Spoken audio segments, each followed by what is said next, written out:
Oke, ini udah langsung materi lagi. Ini cara kantor pajak mendetek. Salah satunya, ya.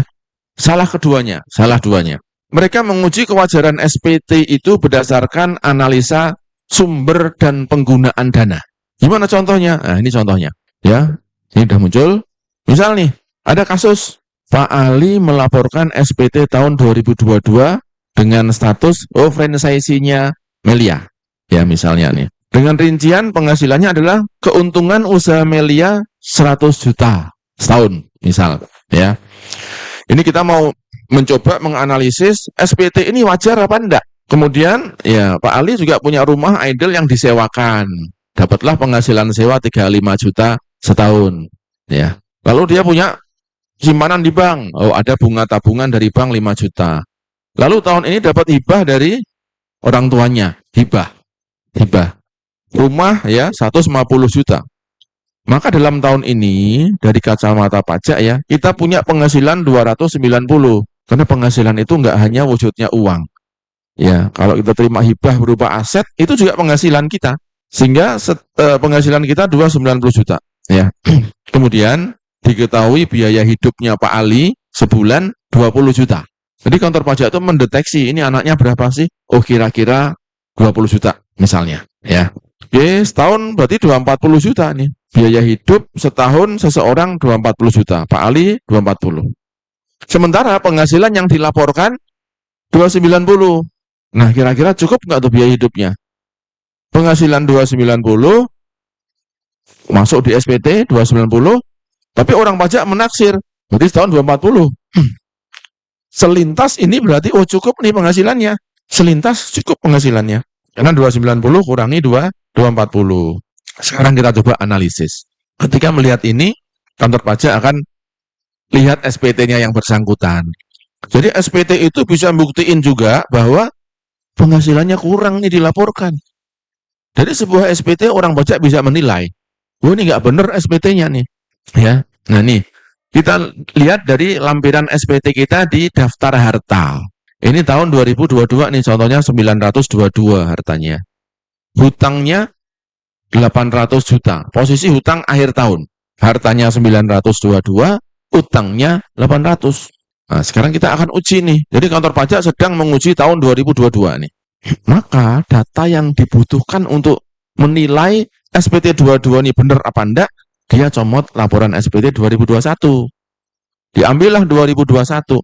Lalu dibuat rekapitulasi oleh mereka nih. Nah, dibuat rekapitulasi. Ini ya, 2021 2022 dibandingkan sama dia. Gampang sekali dia.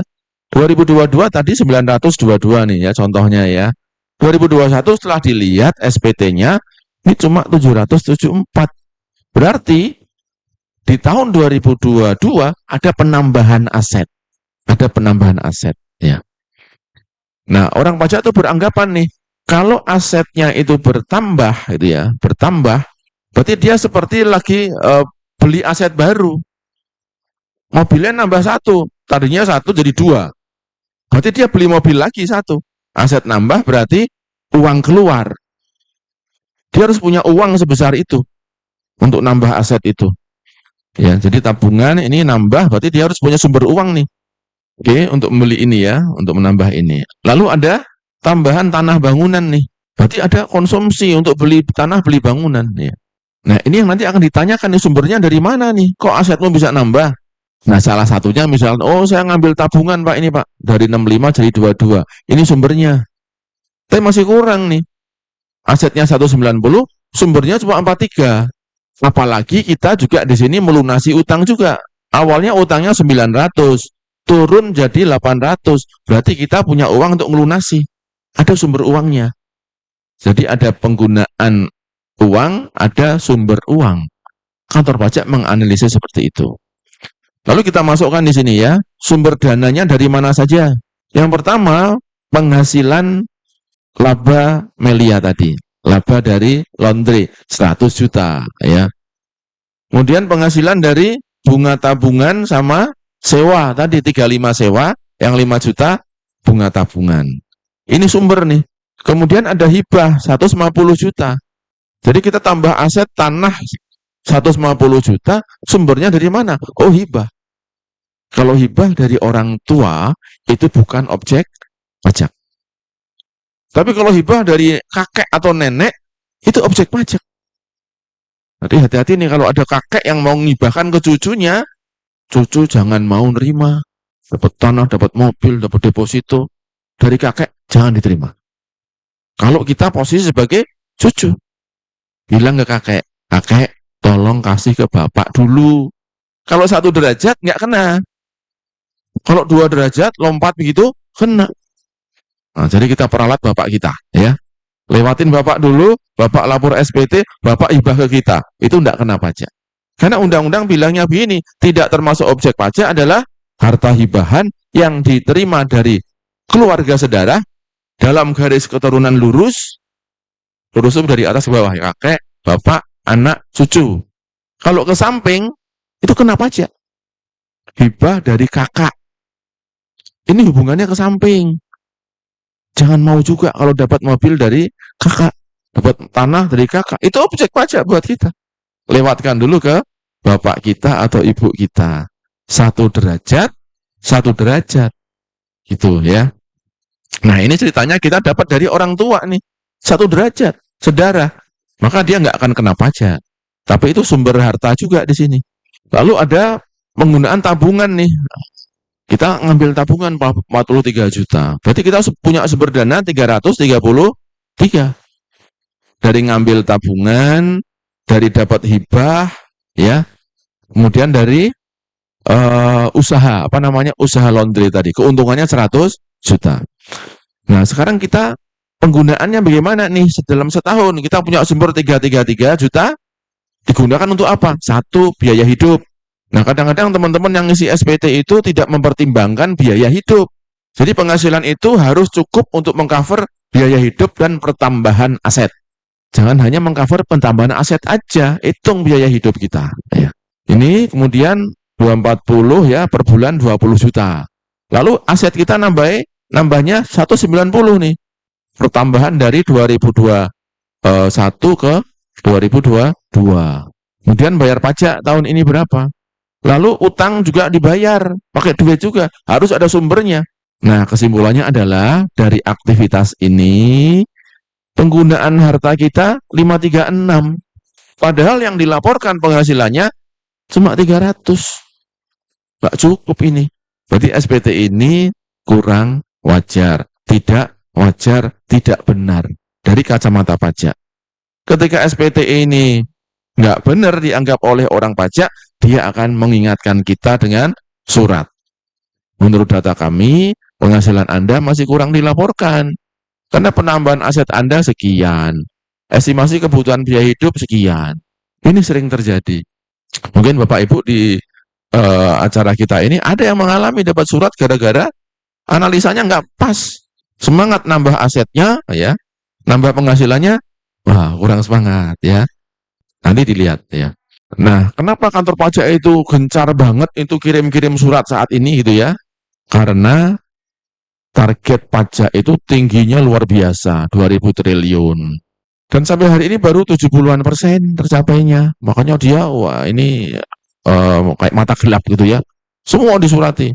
Bahkan kalau tahun lalu itu nyuratinya baru 1 tahun aja tiap tahunnya, ini langsung 4 tahun disurati. SP2DK-nya udah langsung 4 tahun. Dulu setahun tuh. Nah, sekarang dengan berlakunya Cortex, waktu dibangun pertama kali oleh Bu Sri Mulyani dan di Pak Luhut ya mengatakan, Pak Luhut bilang nih bahwa Cortex ini bisa punya potensi untuk mengambil potensi pajak lagi 1.500 triliun. Wah, optimisnya luar biasa gitu ya. Nah, baru tahun pertama penerimaan nggak tercapai gitu ya. Ini harapan waktu di awal dulu. Nah, dengan Cortex ini yang sekarang sudah mulai bagus jalannya, dia bisa mengambil data dari manapun sumbernya, dari pemerintah maupun yang swasta. Ya, jadi Cortex sudah punya data properti. Saya kemarin dipanggil oleh seorang mantan petinggi, ya makan petinggi lah ya, di dunia militer gitu ya. Nah, dia bilang gini, Pak saya baru balik nama tanah. Banyak yang dibalik nama sama dia. Dia baru ingat, wah ini kantor pajak dengan Kortek bisa mendeteksi nih. Tahun ini saya balik nama ada 10 bidang tanah. Yang itu dulu nggak pernah saya laporkan di SPT. Pasti kantor pajak akan di-tag nih. Dengan balik nama ke nama dia. Orang pajak masih membacanya, kamu beli baru nih. Beli tahun 2025. Oh, tanahnya luas-luas. Katakan ditaksir 10 miliar deh misalnya. Maka orang pajak nuduhnya adalah, kamu punya penghasilan 10 M untuk beli itu. Dari mana 10 M itu duitnya? Nah, dia harus bisa jelaskan nanti. Oh, dari warisan, Pak. Warisan siapa nih? Orang tuamu udah lama meninggalnya. Oh, hibah, Pak. Jadi nggak mungkin kita hanya ngomong aja jelasinnya. Harus pembuktian dari mana ini sumbernya. Nah, terus ketika nanya saya, Pak Nur, ini ada kemungkinan bebas apa enggak pajaknya? Saya bilang, ada. Saya balik nama 2025, Pak, 10 bidang. Katakan 10 miliar tuh nilainya. Saya bisa lolos nggak, Pak? Bisa, saya bilang. Karena orangnya udah sepuh nih, ya udah sepuh. Bisanya gimana, Pak? Gitu. Ya, yang namanya pajak itu menganut prinsip substance over form. Substansi yang dilihat, walaupun SHM-nya itu baru tahun ini, hukum melihatnya, faktanya kamu memilikinya kapan? Wah, saya memilikinya udah tahun 90-an, Pak. Cuma belum tak balik nama gitu. Ya kan? Oke, kalau 90-an aman luar biasa. Nol Bapak potensi pajaknya. Hanya harus menjelaskan ke kantor pajak. Kenapa nol? Dia nanya, loh kenapa kok nol, Pak? Saya tuh udah nyiapkan duit untuk bayar itu, Pak. Waduh, nol, Pak. Kenapa nol? Yang namanya pajak itu punya yang namanya saat terutang. Kapan terutangnya? Ya. Kalau kantor pajak ngejar kita di tahun 2025, bilang aja, Pak, ini substansinya kami belinya tahun 90. Sementara tahun 90, kalau mau dikejar, boleh nggak? Nggak boleh. Jadi saat terutang itu saat kapan penghasilan itu didapatkan. Itu pajak boleh ngejar itu. Kejarlah tahun 90. Nah, di Undang-Undang Pajak ada aturan lain lagi. Kantor pajak itu hanya bisa ngambil kalau belum lewat 5 tahun. 90 sampai sekarang udah berapa tahun? Udah 30 lebih. Kantor pajak tidak bisa ngejar lagi. Tidak boleh ngejar lagi. Wah, lega Bapak itu akhirnya. Ya sudah Pak, nanti siap-siap Pak Nur bantu saya dampingi untuk jelasin ke orang pajak. Ya. Tapi kalau beliau belinya tahun kemarin, belum lewat 5 tahun, masalah. Saya nggak bisa nolong. Ya dibayar aja. Kalau tahunnya udah lama, nah itu insya Allah sih nggak ada masalah ya. Ya, jadi semua yang berkaitan dengan properti, gitu ya, properti, investasi, simpanan, ya, atau lembaga keuangan luar negeri bahkan. Jadi Kortek ini bisa mendapatkan data dari otoritas keuangan dari Singapura, dari Hong Kong, ya, dari Swiss bahkan. Karena Indonesia punya kerjasama dengan negara-negara itu. Ada kerjasama untuk saling bertukar informasi keuangan. Ya. Kendaraan, ya ini bisa nih. Lawan transaksi misalnya. Kita beli apa ke PT apa lapor kantor pajak, kita ketahuan juga di situ. Imigrasi, ya. Lapor penghasilan cuma 100 juta setahun, tapi di imigrasi kecatat dia sering keluar negeri. Entah berobat, entah rekreasi, ketahuan di kantor pajak. Pajak punya data semua itu. Nah, intinya adalah kalau lapor SPT itu profil di SPT harus setara dengan profil yang terbaca oleh siapapun. Bagaimana kemudian strateginya kantor pajak nih? Untuk menggali, menambal penerimaan yang boncos. Yang nggak tercapai targetnya. Yang pertama dia buat regulasi baru. Aturan baru nih. Tapi dengan ganti menteri ini, kayaknya kok ini mau dikurangi. Kalau bisa pajak dipotong begitu ya. Karena menteri yang baru ini pengennya pertumbuhan ekonominya naik. Jangan pajak itu menghambat begitu ya. Yang kedua cara penggaliannya dengan SP2DK, surat-surat himbauan tadi. Surat himbauan ini SP2DK ini ya sumbernya dari analisis tadi salah satunya. Analisis sumber dan penggunaan dana kita ya. Lalu yang lebih parah lagi kalau ya pemeriksaan nih, diperiksa kita. Itu cara mereka menggali pajak, ya salah satunya dengan meriksa. Meriksa wajib pajak, ya pasti ada temuannya. Karena jarang sekali ya wajib pajak yang full 100% melaporkan. Ketika diperiksa, ya pasti ada potensi temuannya. Ya. Bahkan ada lagi yang namanya pemeriksaan pidana pajak. Ya. Terakhir yang di Yogyakarta itu, kasus terakhir itu adalah ada orang di daerah Kulon Progo. Di berita juga sudah ada. Dia menjual sembako, ya. Nah, ketika dia jual, dia menawarkan ke konsumennya, kalau yang mau PPN harganya sekian, yang enggak PPN sekian, boleh pilih. Jadi konsumen bisa milih tuh, mau yang ber-PPN atau yang enggak. Tapi semuanya omsetnya dia begitu. Nah, akhirnya karena pabriknya itu gudangnya itu besar sekali gitu ya. Sementara yang dilaporkan yang ber-PPN saja. Nah, itu diperiksa sama kantor pajak. Pemeriksaannya sudah di level pidana pajak. Berarti ini ada indikasi pidana pajak yang nilainya spektakuler. Nah, ujungnya adalah beliau masuk ke persidangan dan divonis bersalah melakukan pidana pajak. Berita terakhir, dia kenanya 16,6 miliar. Cari berita ada. Untuk bayar itu tanah-tanahnya disita. Ada 14 bidang tanah atau berapa begitu, ya. Jadi pajak bisa serius sampai ke arah sana. Ya mudah-mudahan kita tidak akan kena masalah itu, ya. Ini yang gede-gede biasanya, kalau yang masih level UMKM masih insya Allah masih aman, ya. Saya langsung ke sini, ya. Tahapan kewajiban pajak itu seperti apa sih? Jadi kalau kita ingin mengimplementasikan hak-hak pajak kita harus tahu tahapan ini. Jadi yang pertama nih, kenapa kok ada bayar pajak kewajiban? Fase timbulnya kewajiban pajak itu kapan sih? Kenapa ada pajak?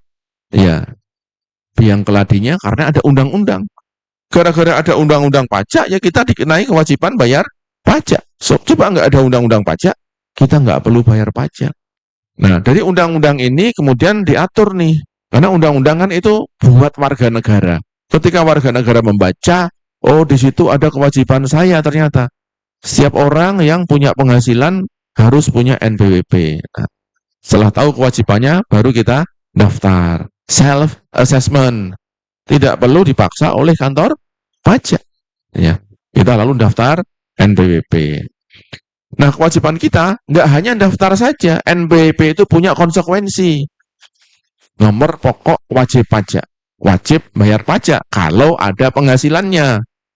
Kalau nggak ada penghasilannya, ya nggak usah bayar. Cukup ber-NPWP saja, tapi nggak ada pajaknya. Misal nih, kita buka Melia gerai, kok sudah 3 tahun nggak ada untungnya, ya jangan bayar pajak. Tapi NPWP tetap wajib punya. Wajib punya. Tapi laporannya pajaknya 0, 0, 0 begitu. Ya kecuali kita milih bayar pajaknya pakai 0,5% omset. Bisnis rugi pun tetap harus bayar. Karena kita milihnya pajak UMKM yang dimudahkan. 0,5% kali omset. Nah ini sebetulnya bisa merugikan kita. Harusnya kalau pengusaha itu belum untung, harusnya nggak bayar pajak. Tapi pembuktiannya harus membuat laporan laba rugi, laporan keuangan. Kadang kita yang ribet di situ, karena nggak mau ribet, ya sudahlah, pilih yang 0,5% kali omset. Tapi ini merugikan kita sebetulnya, ya. Untuk yang baru usaha itu kan belum untung nih, tahun pertama, kedua, mungkin tahun ketiga baru untung. Tapi karena kita nggak mau bikin pembukuan, merasa repot bikin pembukuan, akhirnya pilih 0,5%. Masih rugi kok bayar pajak. Harusnya nggak perlu bayar pajak. Tapi tahun pertama udah untung, ya nggak masalah 0,5%. Ya. Nah, NPWP yang sudah kita punya itu punya konsekuensi melaporkan SPT. Ya, teman-teman yang sudah punya NPWP, yang belum lapor SPT, ini bentuk kewajiban. Maka kantor pajak nanti akan nyurati kita, mengingatkan kita kalau kita nggak punya SPT yang dilaporkan. Ya. Nah, SPT yang masuk itu saya sampaikan tadi isinya cuma 3 unsur. Yang 3 unsur ini bisa saling mengidentifikasi. Benar nggak sih penghasilannya? 1, harta. Ya. Kedua, hutang. Ketiga, penghasilan.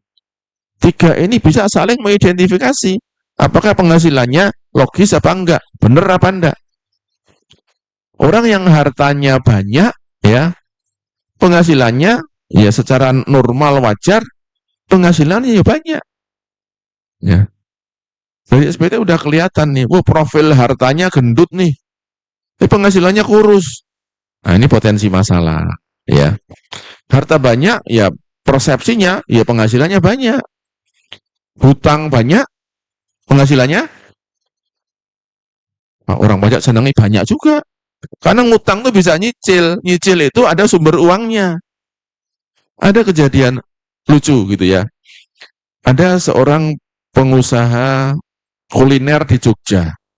Dia beli tanah, beli rumah di Citra Sun Garden. Ya, ada yang tahu? Di depannya Adi Sucipto. Itu harganya berapa tuh? 2,4 miliar. Nah, kantor pajak punya data itu. Bahwa dia itu baru balik nama Citra Sun Garden 2,4 miliar. Di SPT-nya nggak dilaporin. Ya, karena dia pikir, wah orang pajak belum tahu. Nah, ternyata notaris itu kasih informasi. Hukumnya wajib notaris itu kasih laporan ke pajak. Sejak dulu mereka laporkan. Ya, ketahuan dia beli 2,4 M. Dipanggillah si orang ini ke kantor pajak nih. Dari sini mas, ya masih anak muda. Ini dari mana nih uangnya? Kok bisa punya rumah 2,4 M? Laporan pajakmu cuma 200 juta penghasilannya. Ya, untuk biaya hidup aja udah habis. Terus dia bilang mikir begini, mikir-mikir, biar nggak kena pajak begitu. Ini hibah dari nenek saya. Sebelum meninggal, mau dapat perhiasan banyak gitu. Ya. Terus dipikirnya kalau dari nenek itu tidak diusik. Apalagi bilangnya nenek udah meninggal, Pak. Kan nggak bisa dikonfirmasi. Ya. Nah, karena orang pajak juga ngerti aturan pajak. Ya. Hibah dari nenek. Kena pajak apa enggak? 2 derajat. Kena. Ya, ayo mas nih lihat aturannya nih kita baca bareng-bareng. Tidak termasuk objek pajak, hibah dari keluarga saudara dalam garis lurus 1 derajat kalimatnya. Selevel aja. Nenekmu kan 2 level nih.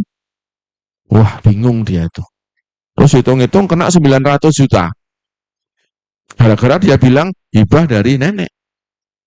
Nah, karena bingung dia minta pulang duluan. Terus ke rumah saya nih beliau. Ya, di dekat sini rumah saya. Datang ke rumah, Pak Nur, saya ada masalah ini. Apa masalahnya? Saya kena pajak 900. Kok bisa? Kenapa? Ini saya data saya, pembelian rumah saya ketahuan. Terus kamu bilang apa? Ini hibah dari nenek. Faktanya seperti apa? Saya utang bank, Pak. Dia utang BRI, KPR. Loh, kamu kok bohong kenapa? Saya pikir kalau nenek saya sudah meninggal nggak diusut. Tapi ada aturan itu saya nggak ngerti gitu. Tolong Pak, begitu minta tolong di rumah saya. Oke, gini. Ada solusi nggak Pak? Ada. Yang pertama, kamu datang ke KPP tadi ke orangnya, 1 minta ampun dulu. Kamu bohong gitu. Minta maaf Pak. Bawa perjanjian hutangnya. Dibawa ke sana nih. Pak, sebenarnya ini bukan hibah. Ya, saya hanya kaget saja begitu. Saya jeplak aja bilang nenek gitu loh. Dia pikir utang itu objek pajak. Bukan. Utang itu dikembalikan.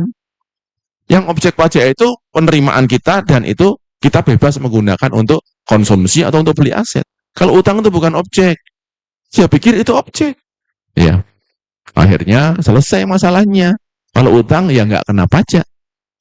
Tapi jangan pulang dulu sini. Kamu nyicilnya berapa tiap bulan? Nyicil saya 30 juta Pak per bulan. Nah, berarti penghasilanmu berapa? Kali 3 penghasilanmu. Kalau orang bank ngasih pinjaman dan cicilnya 30, asumsi orang bank penghasilannya 3 kali lipat. Jadi penghasilan yang dia terima 100 misalnya, 30%-nya untuk bisa untuk pinjaman, yang 60% untuk konsumsi. Dinaikkan tuh jadi 90 juta per bulan penghasilanmu. Lalu dia ditanya, kamu usahanya apa? Saya jualan jus, Pak. Usahanya jus bisa beli Citrasan Garden. Jus durian. Ya. Dan dia punya mitra di seluruh Indonesia. Banyak, waktu itu ramai, booming. Maka dia bisa beli rumah di sana. Terus jangan pulang dulu, yuk kita hitung. Kalau tiap bulan punya penghasilan 90 juta, hitung pajaknya. Akhirnya ketemu pajaknya sekitar 100 juta. Bayar, selesai. Yang penting nggak kena 900 gitu ya. Gara-gara asal jeplaknya beliau itu. Ya, hati-hati ngomong sama orang pajak, jangan keliru. Makanya belajar pajak dulu ya. Tapi hari ini baru mengintip ya, belum buka semua aturan pajak, nggak cukup ya. Oke ya. Jadi SPT yang masuk di kantor pajak itu nggak didiamkan saja. Mereka menganalisis profil SPT, wah ini profilnya ayam misalnya nih. Tapi di luaran sana profilnya seperti sapi. Wah, asetnya banyak ini. Tapi SPT-nya kurus. Nah, ini akan jadi masalah. Profil yang berbeda antara SPT dengan penampakan di luar itu akan jadi masalah. Ya. Iya, jadi SPT harus profilnya sama sepadan lah ya. Jadi SPT disampaikan itu kantor pajak punya waktu 5 tahun untuk menguji itu. Panjang waktunya. Ya, maka SP2DK itu mereka bisa ngirimi sampai 5 tahun ke belakang.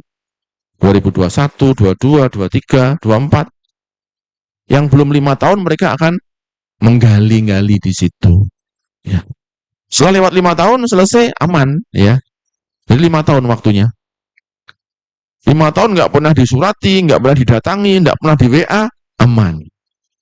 Segede apapun yang kita kemplang misalnya nih pajaknya, kalau udah tahun ke-6 sudah aman. Ya, udah bisa syukuran di situ, ya. Ya. Nah, kalau kantor pajak tahu-tahu meriksa kita misalnya. Jadi kadang-kadang dalam 5 tahun itu tahu-tahu kita disurati, didatangi orang pajak, periksa, minta data-data kita. Ya, omset kita berapa, rekening bank kita ada berapa, diminta semua itu. Ya. Karena biasanya wajib pajak ketika dapat surat dianggap tidak kooperatif. Disurati nggak pernah balas. Ya, disurati balasnya juga seadanya, tidak menjawab. Sampai deadline akhirnya tidak kooperatif juga, kantor pajak atau si AR itu akan mengusulkan, ini diperiksa saja deh, didatangi saja. Disurati nggak datang, nggak jawab, ya udah kita yang datang ke sana begitu. Periksa itu mereka datang ke lapangan ya. Franchisor MPO pernah diperiksa ya. Bedanya diperiksa dokter itu kalau sakit jadi sembuh. Diperiksa pajak yang sehat jadi sakit. Makanya hindari diperiksa kantor pajak begitu ya. Hindari ini dengan cara apa? Profil SPT dengan profil yang nampak di kita itu ya kita setarakan gitu ya. Nah, ketika diperiksa ya mereka akan menetapkan.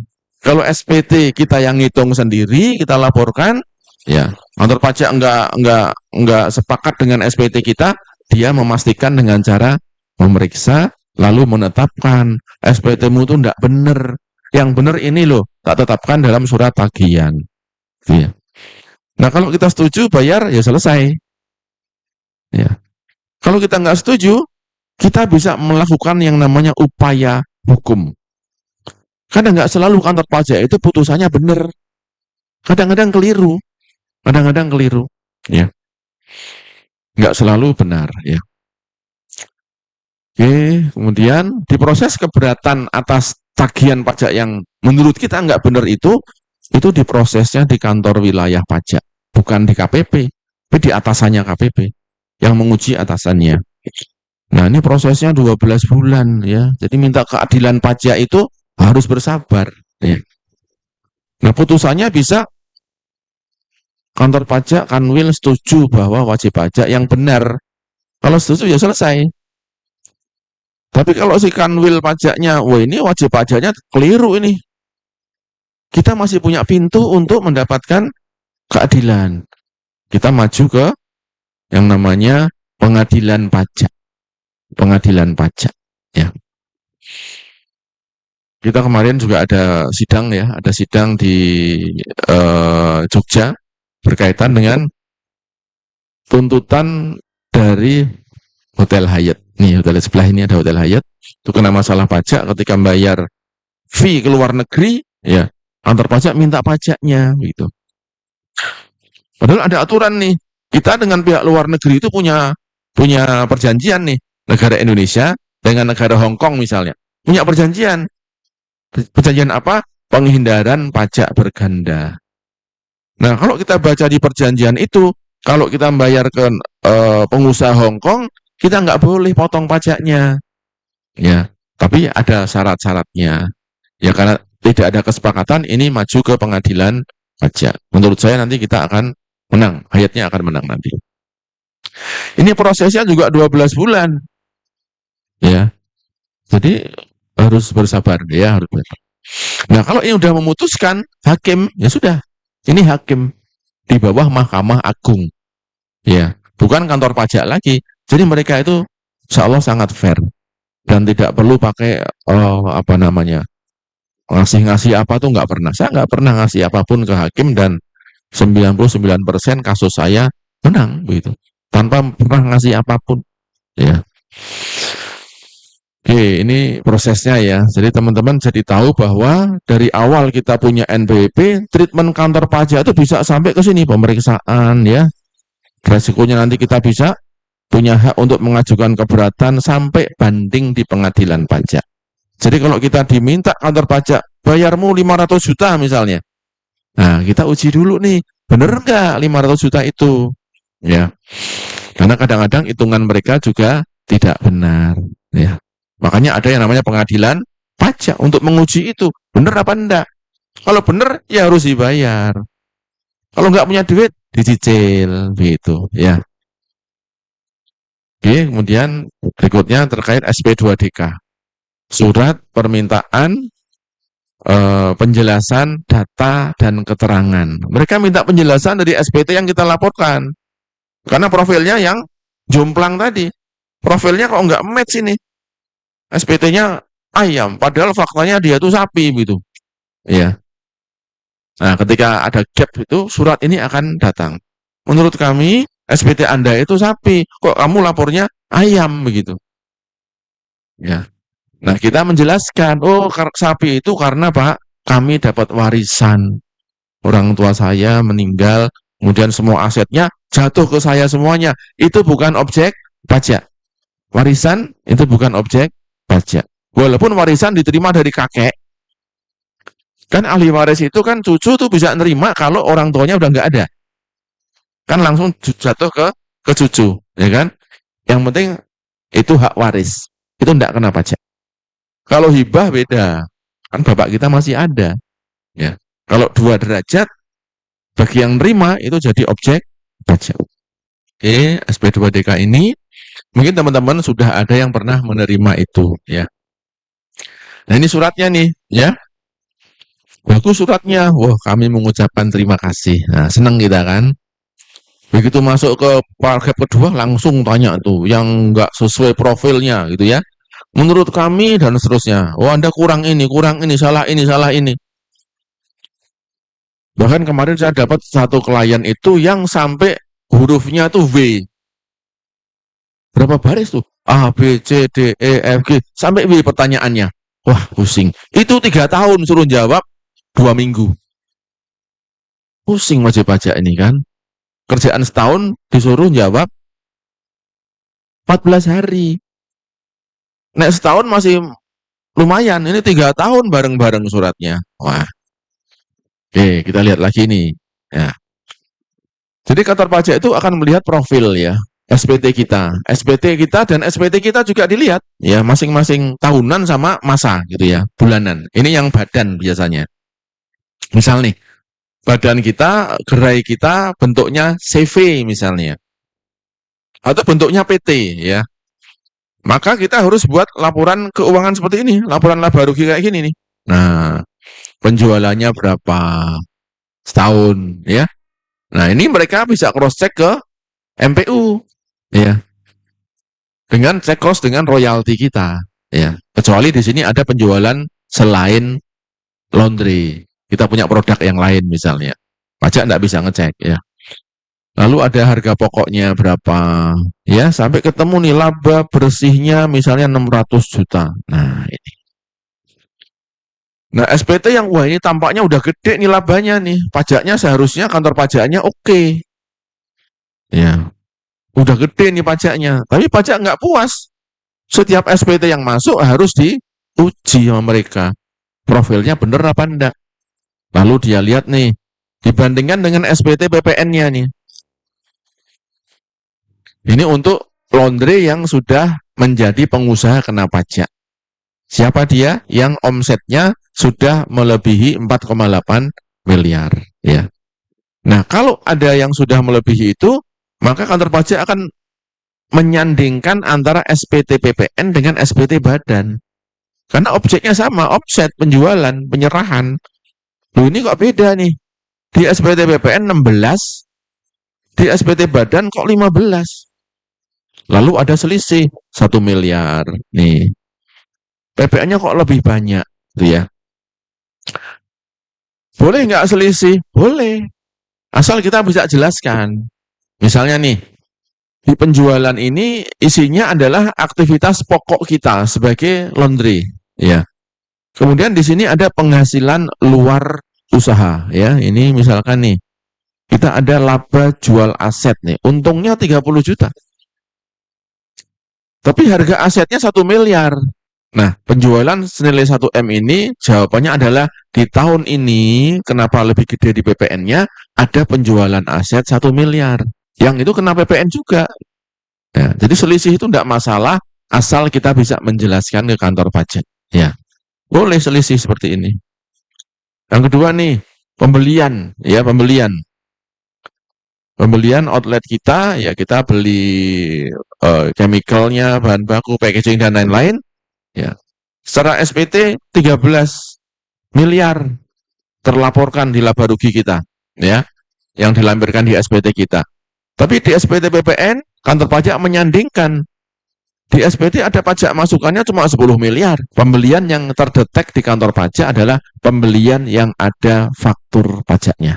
Maka selisihnya berarti apa nih? Boleh nggak selisih? Boleh. Kita belinya di supplier yang belum PKP. Boleh. Ye, terus SPT pasal 21 nih. Nah, kita punya karyawan, kita bayar gaji gitu ya. Kita punya pegawai, kita bayar gaji juga. Secara laporan pajaknya, PPh badannya, di laporan keuangannya 800 nih. Biaya gaji dan tunjangan. Tapi yang terlapor di SPT baru 500. Ada kurang 300. Oh, berarti ini kami salah Pak. Kami belum masukkan yang ini. Betulkan SPT-nya. Ya. Sewa juga sama misalnya nih. Sewa kok nggak dipotong nih pajaknya. Ya kita potong nanti. Jadi output dari SP2DK itu adalah pengakuan si wajib pajak. Oh saya belum melaporin ini Pak. Nanti saya bayar pajaknya. Oh saya belum melaporin sewa Pak. Nanti saya bayar pajaknya. Selesai gitu. Jadi SP2DK itu selesai kalau kita menanggapi dan membayar kesalahan-kesalahan kita. Ya. Nah, kemudian mereka juga biasanya menggunakan rasio-rasio tuh. Kita usahanya laundry misalnya. Lalu profit kita nih, ya, profit margin itu laba bersih 3,98%. Nah, kantor pajak itu membandingkan dengan industri yang sejenis, usaha yang sejenis. Oh, yang lain-lain 7%, kok kamu cuma 3%? Berarti ada kemungkinan ada yang keliru. Kamu nambah biaya nih, atau kamu ngurangi penghasilan nih. Yang lain 7% loh, gitu ya. Itu di surat mereka. Nah, ketika kita datang, Pak ini laporan kami ya seperti ini Pak. Kami nggak mengada-ada, omset kita segini, biaya segini, untung 3%. Kalau kita punya pembukuan, jawabnya enak. Kalau kita nggak punya pembukuan, ya pusing kita. Ya, orang pajak kemungkinan nggak percaya. Pak kami 3%, mana buktinya? Nggak ada. Maka pentingnya menyusun pembukuan secara benar. Ya. Kantor pajak juga bisa menilai apakah ownernya pengusaha PTA atau CVA, ownernya nih, bener apa enggak nih? Jadi misal nih, Bapak Ibu itu dalam CV yang bikin gerai laundry, CV usahanya. Dan usahanya hanya itu saja, CV saja misalnya, laundry saja, ya. Maka si orang pajak bisa menilai SPT CV-nya benar apa enggak dari aktivitas pemiliknya. Ya, ini pemilik nih, ini si orang pribadinya. Nah, coba kita dalami sedikit ya. Kantor pajak akan menilai ini 2021 22 disandingkan. Nanti sampai rumah coba disandingkan SPT tahun 2022 dengan 2023. Ya logis apa enggak? Nanti ikuti aja ini hitungan ini ya. Nanti materinya dibagi insya Allah ya. Atau sudah dibagi ya. Oke ya, 2021 ke 22 itu ada kenaikan aset nih. Awalnya 1 miliar jadi 2,5 miliar. Berarti ada kenaikan aset 2022 1,5 M. Si ownernya CV laundry ini. Lalu utangnya turun juga nih. 450 utang bank turun ke 250. Ya, utang mertua naik 100. Ini ya. Totalnya 450 ke 350 berarti turunnya 100 juta.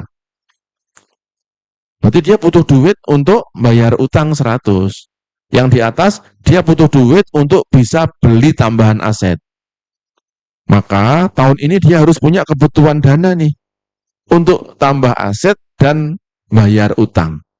Berarti harus punya duit minimal 1,6. Itu belum ditambah biaya hidup.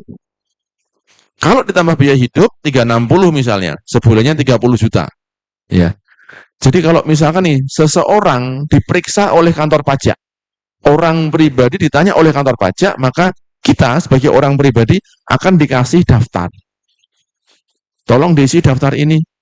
Daftar itu isinya untuk menghitung kebutuhan hidup kita bulanannya berapa. Tujuannya untuk membuat analisa ini. Ya. Nanti ketahuan, kamu kurang berarti. Gitu ya. Jadi kalau ditanya oleh kantor pajak, biaya hidup kita merendah saja. Ya, jangan tinggi-tinggi. Tapi logis, rendah tapi logis. Ya. Yang jalan-jalan ke Singapura nggak usah bilang, ya. Tapi di Facebook Bapak ada kemarin loh ini. Nah, hati-hati masang-masang sesuatu di medsos. Pajak itu punya aplikasi yang ngejar-ngejar berenang di media sosial. Namanya Soneta, Social Network Analytic. Wah, dia punya alat juga, punya tool juga untuk ngejar di Facebook, di TikTok, di mana-mana. Ya, hati-hati update status. Ya, hari Senin statusnya belakangnya Menara Eiffel. Wah, gitu dah. Ketahuan ya. Kalau foto belakangnya Menara Sutet itu cukup ya. Itu mirip Eiffel juga toh itu ya. Ya, jangan suka upload yang mewah-mewah gitu ya. Foto di belakangnya mobil mewah misalnya gitu ya. Kalau ada sopirnya nggak apa-apa ya, kita nebeng foto. Hati-hati ya dengan di media sosial. Karena pernah kejadian orang Kudus. Orang Kudus itu cerita nih kehidupan pribadinya, riwayatnya kesuksesannya dia di Facebook. Dia cerita begitu. Dia usaha ini gagal, ini gagal, ini gagal. Berhasil itu ketika dia jual arloji anak. Dari sini saya bisa beli Fortuner, saya bisa beli rumah. Itu kantor pajak tahu ternyata begitu. Akhirnya dipanggil kantor pajak, dikasih NPWP. Ayo laporin. Gara-gara tulisan dia di Facebook. Sosmed. Hati-hati main sosmed ya. Merendah saja pokoknya ya. Fotonya ya yang biasa-biasa saja gitu ya. Oke. Terus ini ya masih berlanjut ke ini. Berarti setahun ini dia harus punya uang 2 miliar. Punya sumber uang 2 miliar. Untuk apa? Untuk nambah aset, untuk bayar utang. Nah sementara laba usahanya di PT-nya, di CV-nya 600. Dari mana dia bisa dapat? Ngakunya usahanya cuma laundry. Tapi di laundrynya labamu 600. Bisa ngambil sampai 2 miliar. Berarti akan ketahuan satu, laporan CV-nya keliru. Atau dia punya usaha lain yang nggak dia laporin. Ketahuan. Alasannya warisan. Tiap tahun alasannya warisan. Ya, sekali aja kalau warisan pas duka cita tahun itu gitu. Nggak boleh tiap tahun warisan ya. Oke ya, nanti akan ketahuan nih, berarti Anda kurang dana 1,4 M. Dari mana 1,4 M ini? Tahuan kantor pajak. Dari analisa ini, nanti yang analisa si Cortex. Mereka pakai AI sekarang tuh Cortex tuh. Dulu AR yang analisis ini. AR-nya malas ya kita nggak kedetek. Cortex nggak ada kata malas. Adanya lemot. Ya. Kalau malas nggak ada. Ya. Karena robot dia itu. Ya. Ketahuan lagi kita dari sini ya. Bahkan dari analisa pribadinya, badannya jadi dianggap nggak wajar juga. Ya. Ketahuan ya. Nah ini sama aja sih ya, ini analisanya ya. Nanti coba teman-teman nanti coba bandingkan SPT 2023, 2024 ya. Total hartanya berapa sih? Oh naiknya 1,5 misalnya. Lalu cek penghasilan yang kita laporkan berapa? Diuji ya. Kalau kita nggak cukup ini, nggak sesuai ini, berarti SPT kita nanti siap-siap ditanya oleh kantor pajak. Ya. Ya ini masih sama ya.